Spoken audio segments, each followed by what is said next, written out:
ketika kita diuji, bahkan ketika kita diberi nikmat, supaya dalam dua keadaan ini kita tetap menjadi mukmin yang ajaban, yang ideal, yang baik, yang insya Allah Allah suka sama kita.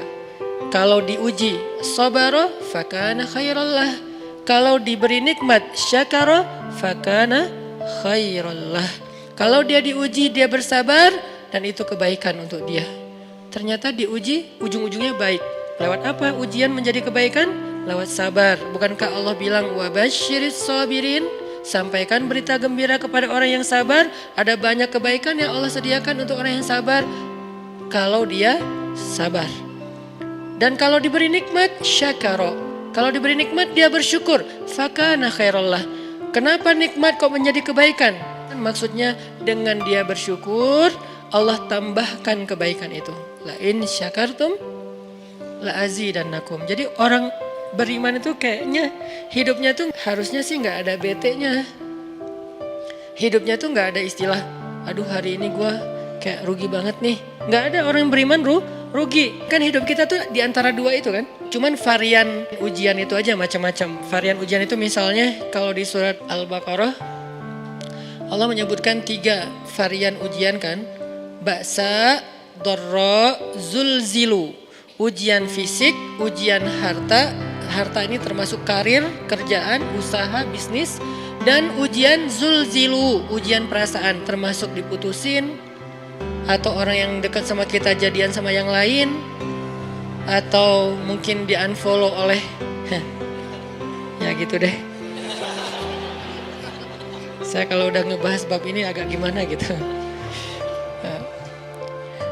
Jadi 3 varian ini masuk kategori apa? Masuk kategori ujian. Tetap aja 2. Kalau nggak ujian nikmat. Antara 2 itu nih. In asabathu sarra syakara wa in asabathu dharra sabara. Udah gitu aja. Dan nanti bahkan sampai ayatnya gini.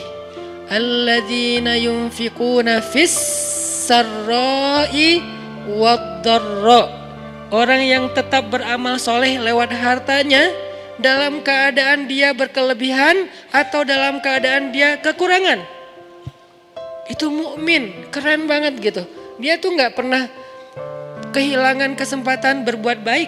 Baik beramal soleh ketika dia dalam keadaan dikasih nikmat maupun beramal soleh ketika dia dikasih ujian tetap aja beramal soleh. Contoh yang ayat tadi.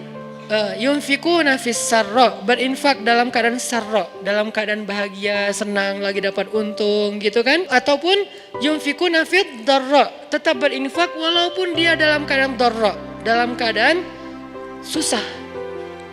Dalam keadaan dor itu kan bahaya. Nih kalau saya infak nih bahaya nih buat saya nih. Kalau saya kasih nih saya kayak nggak ada tabungan buat mahar nih.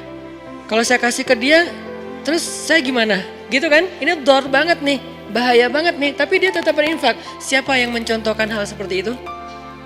Selain pastinya Rasulullah udah gak diragukan lagi. Yang jadi kayak simbol berinfak walaupun dia butuh. Orang-orang Ansor. Yu'thiruna ala anfusihim walau kana bihim khasasah. Mereka mendahulukan orang muhajirin atas dirinya sendiri. Walaupun sebetulnya dia juga butuh kepada kebaikan itu.